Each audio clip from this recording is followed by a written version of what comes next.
Bismillahirrahmanirrahim. Assalamualaikum warahmatullahi wabarakatuh. Alhamdulillah. Alhamdulillahirabbil alamin. Asyhadu an la ilaha illallah wa asyhadu anna Muhammadan abduhu wa rasuluhu la nabiyya ba'dah. Allahumma sholli ala sayyidina Muhammad wa ala ali sayyidina Muhammad amma ba'd. Alhamdulillah pada hari ini kita bisa bertemu lagi untuk membahas mata kuliah elektronika daya. Di sini nanti akan kita bahas materi tentang rangkaian penyearah terkendali. Nah, untuk biodata saya sebagaimana biasanya nanti bisa diakses ya. Dan kontak saya baik email maupun kontak yang lain ya.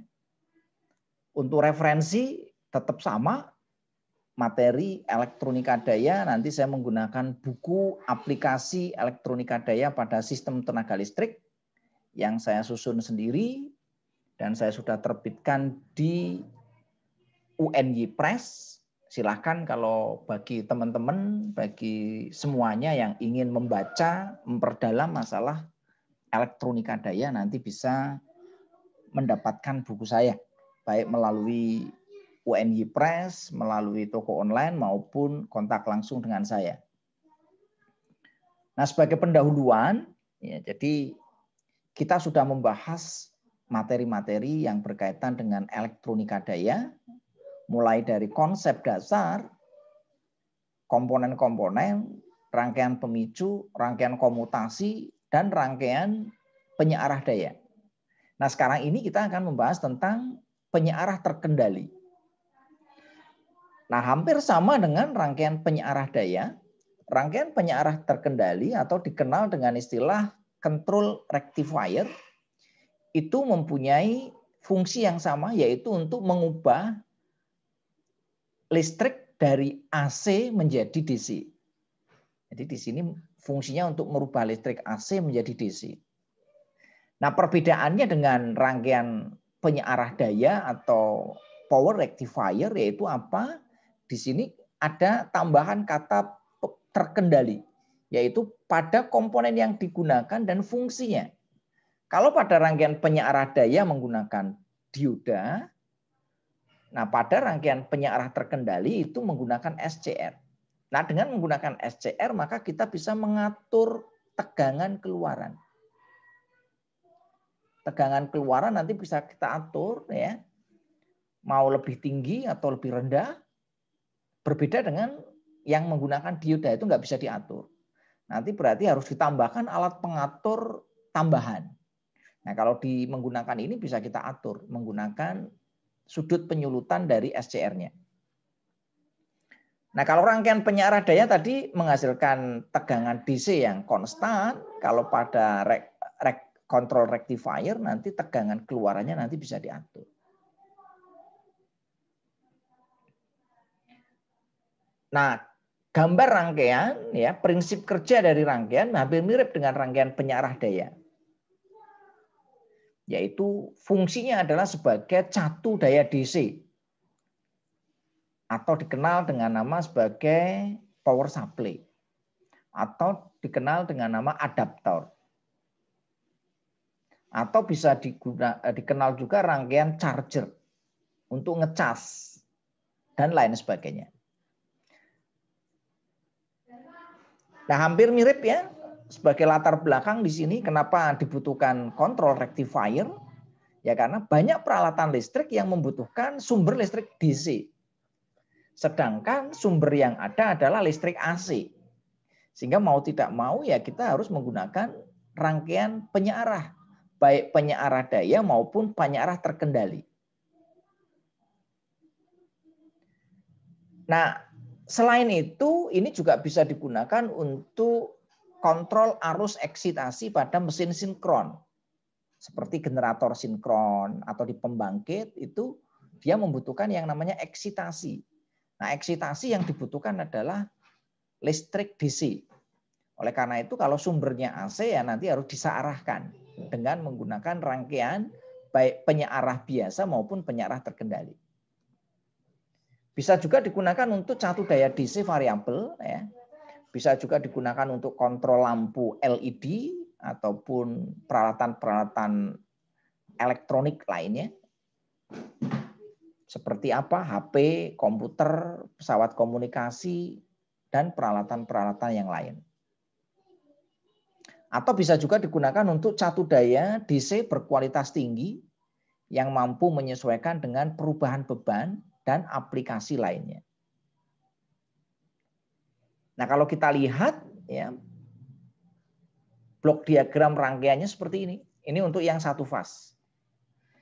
Jadi penyerah terkendali atau disebut sebagai konverter atau control rectifier itu adalah rangkaian elektronika daya yang fungsinya adalah mengubah sumber tegangan AC menjadi tegangan DC dengan output yang dapat diatur. Sumber tegangannya bisa dari listrik AC 1 fase maupun listrik AC 3 fase. Nah, ini blok diagramnya. Inputnya AC 1 maupun 3 fase, outputnya adalah DC. Nah, DC-nya ini variabel, ya, bisa kita kontrol. Komponen utamanya apa? Yang pertama digunakan adalah SCR. Namanya control rectifier. Ini komponennya adalah SCR. Sesuai dengan singkatannya, Silicon Control Rectifier. Nah, fungsinya sebagai apa di sini? Sebagai switching, sebagai converting, dan sebagai controlling. Nah, ini adalah gambar dari SCR. Nah, untuk simbol, karakteristik, ya, penggunaan dari SCR itu nanti bisa dilihat pada video sebelumnya, yaitu tentang komponen-komponen semikonduktor. Nah, sekarang kita lihat jenis rangkaian dari control rectifier ini ada 6 jenis rangkaian. Yang pertama dilihat dari sumbernya ada 1 fase, 3 fase. Yang kedua kalau dilihat dari proses penyearahannya ada yang half wave atau setengah, ada yang full wave, ada juga yang semi, ya, separuh. Kalau dilihat dari bebannya nanti ada yang bebannya R dan bebannya RL.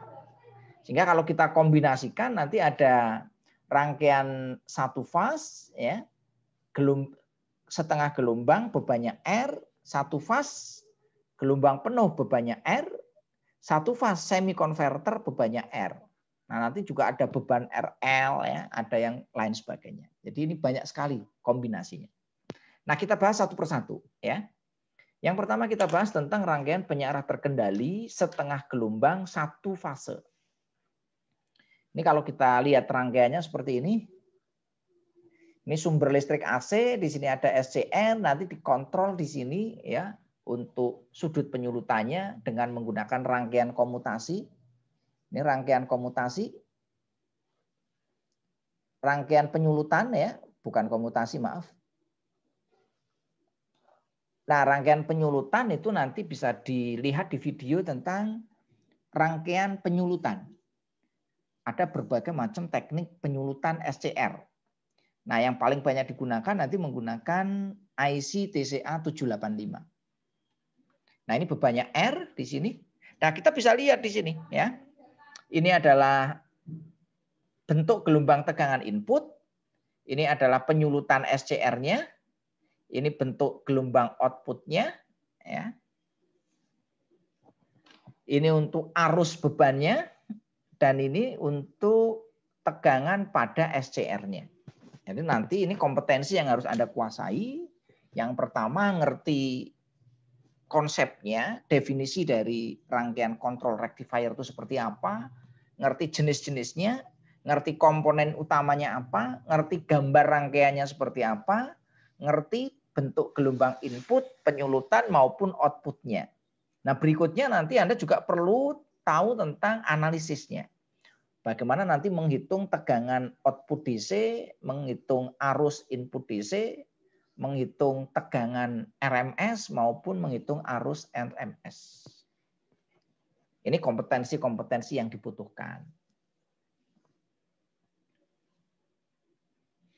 Ya, jadi ini contoh sederhana. Nah, bagaimana sekarang kalau bebannya RL? Kalau tadi bebannya R aja, karena ini bebannya R dan L.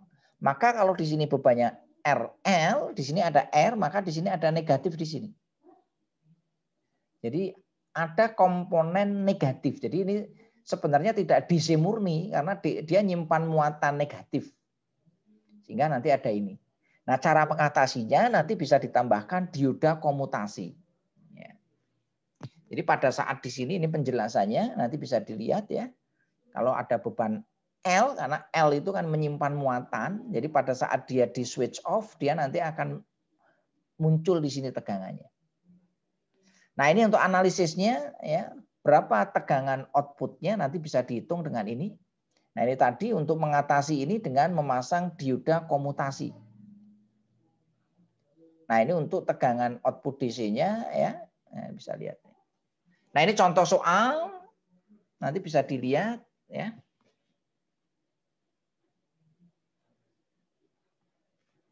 Ini kita menghitung berapa dayanya. Nah, daya rumusnya adalah P sama dengan V kali I dikalikan cos pi.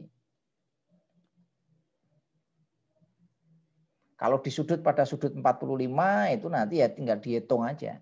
Berapa nilai tegangannya ya. Atau bisa dihitung pada V RMS kalikan I RMS. Maka kita bisa menghitung berapa dayanya ya.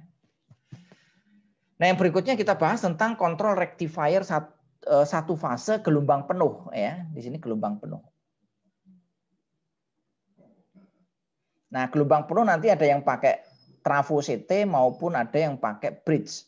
Nah, ini untuk rangkaian yang pakai bridge. Jadi nanti bridge itu pakai 4 dioda atau 4 SCR. Nanti SCR-nya dirangkai dalam bentuk bridge ya. Keempatnya bisa menggunakan SCR sehingga nanti dikontrol ya. Ini bebannya R, ini outputnya nanti seperti ini. Kalau setengah gelombang tadi cuma separuh aja, kalau di sini ya nanti full. Outputnya nanti full.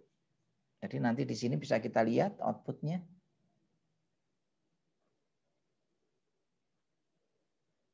Ini adalah outputnya ya.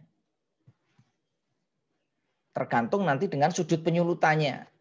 Semakin besar sudut penyulutan, gelombangnya semakin kecil, semakin besar, kebalikannya. Nah ini untuk analisisnya, untuk menghitung tegangan keluaran DC maupun RMS-nya. Nah yang berikutnya apabila nanti kita menggunakan ya rangkaian bridge tetapi SCR-nya cuma 2. Ini bisa juga kita menghasilkan apa namanya semi converter. Jadi satunya dioda, satunya SCR sama setiap fasenya. Hasilnya juga sama sebenarnya ya. Ini bisa lebih menghemat dengan menggunakan semi converter. Ini tegangan ininya ya. Inputnya di sini. Ini outputnya. Nah ini untuk penyulutan SCR-nya. Nah nanti menghitung luas ininya, berapa nilai tegangannya kita hitung luasannya. Nah untuk menghitung luasan nanti ya kita bisa menggunakan integral atau bisa menggunakan pendekatan rumus. Ya. Oke yang berikutnya kita akan bahas rangkaian penyearah terkendali semi converter. Nah ini tadi yang untuk semi converter ya. Ini pakai dioda 2 ini sama. Ini kombinasinya bisa diodanya miring seperti ini atau di sini. Sama aja nggak masalah. Ini untuk kombinasi beberapa jenis menggunakan semi converter ya. Ini sama menggunakan ini ya. Sehingga nanti bentuk gelombangnya bisa kita atur. Saya kira itu ya untuk materi hari ini. Untuk yang rangkaian penyerah terkendali 3 fase, insya Allah nanti segera akan kami sampaikan ya. Demikian apa yang dapat kami sampaikan. Apabila ada yang masih belum jelas silakan tulis di komentar. Terima kasih atas perhatiannya. Akhirul kalam, wallahul muwaffiq ila aqwamit thoriq. Assalamualaikum warahmatullahi wabarakatuh.